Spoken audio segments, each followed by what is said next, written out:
Hello everyone, welcome back to another reading vlog, or welcome if you are new here. I'm Liz and I like books, and today, so normally I would try to do spoiler free, this is not going to be spoiler free. Today, I'm so excited, I've been waiting a very long time for this. Today we are reading Empire of the Damned, Jay Kristoff's new vampire book. I can't wait, I'm so excited. This is a sequel to Empire of the Vampire, which came out in 2021. So we return to the Empire of Eladain and to Gabriel. The Empire is basically experiencing just a continuous night. It has been 27 years since the last sunrise, which is a day that they call Day's Death, and vampires are basically ruling the entire empire. So Gabriel has found the Holy Grail, and he is trying to figure out what caused Day's death and how to undo it, all the while fighting the Forever King who rules the empire and his children. Gabriel is a silver saint, so he is from the Order of Saint Michon. They are a brotherhood of monks, basically, who were sired by vampires, so they're half mortal, half vampire, and they are raised in this monastery to fight vampires. And being half vampire themselves, they have some of the powers of some of the bloodlines.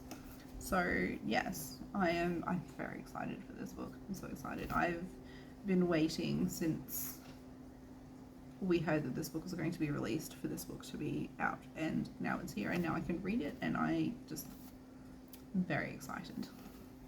So I guess it's time to get into it. Okay, so excuse the lighting. It's unsurprisingly bedtime. Bedtime is kind of when I read the most. I usually read for like 2 or 3 hours, sometimes more, depends. Usually around 2 or 3 hours. I have been reading all day though, and I forgot to record just anything. I'm up to page 247 of, was it 648 pages, I think it is. The first 100 pages were really just kind of average and didn't really interest me in the slightest. I was really disappointed and actually really close to just like putting it down and starting again at a later date, but I've pushed through. So after the first 100 pages, it kind of starts to get interesting. I really like that we are hearing the story not just from Gabriel's point of view now, but also from his sister's point of view, which is pretty cool. The things, the events that have happened are a little bit not gory. They don't really go into like a great deal of like detail, but they are unsettling. I've seen a couple of people say, I think as we get closer to the end of the book, that they're like crying and super upset and that like some horrible things happen. It takes a lot to make me cry over a book, but J.K. Rowling managed to do it twice, so there's always hope for anybody else. But yeah, so I'm about a third of the way through the book now. I have finished. I am finished this book, and oh boy, do I have some thoughts on this. I am going to shock a lot of people in saying that I did not like this book in the slightest. I really honestly struggled to finish it. I almost DNF'd it, if I'm honest. It honestly is really nothing like the first book. It's just a disappointment in my opinion.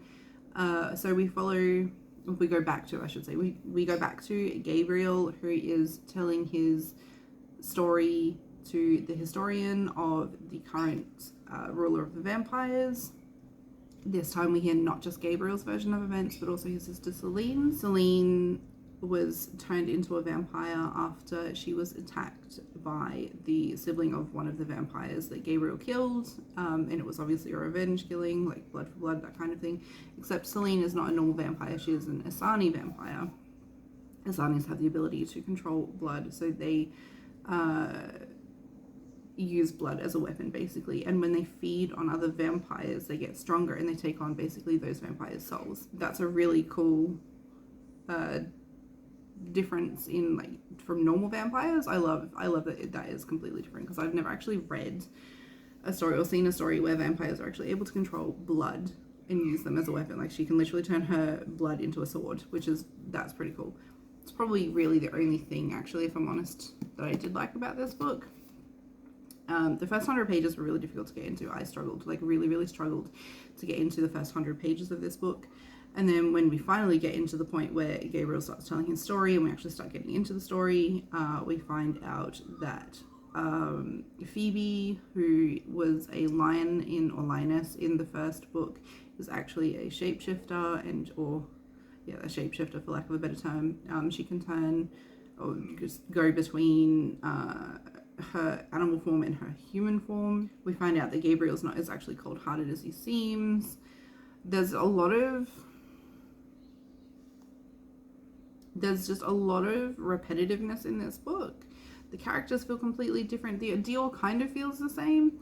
I didn't get any, and this is one thing that I saw from a lot of the reviews from the first book, was there's a lot of misogyny and a lot of emphasis on relationships with children, especially because Dior, when we first meet Dior, she described as like having the build of like a 12-year-old boy. So basically he thinks that Dior is a 12-year-old boy in the first book. Turns out Dior's not actually a 12-year-old boy. Dior is actually a 16-year-old girl. And so there's like this relationship in the first book that people were losing their minds over, because there's a 19-year-old with a 16-year-old, but the 16-year-old is described as like a 12-year-old. And so I'm guessing where all of this comes from is that people didn't actually realize, or they weren't paying enough attention, they didn't realize that she's not 12, she's 16, so it's not an underage relationship. I didn't understand that. I definitely didn't get it from this book. There is a lot of like gutter talk that is the way that Gabriel is just portrayed. That's just who he is. He is a drunk after all. But I just felt like his character changed completely. Honestly, reading this book, it just felt like I was reading like a Sarah J. Maas book, whereas these two books that I got gifted that I have to read. It just, if I wanted to read romantasy, I would read romantasy. I don't like romantasy. The first book didn't have any romantasy in it. The first book was just a vampire fantasy book.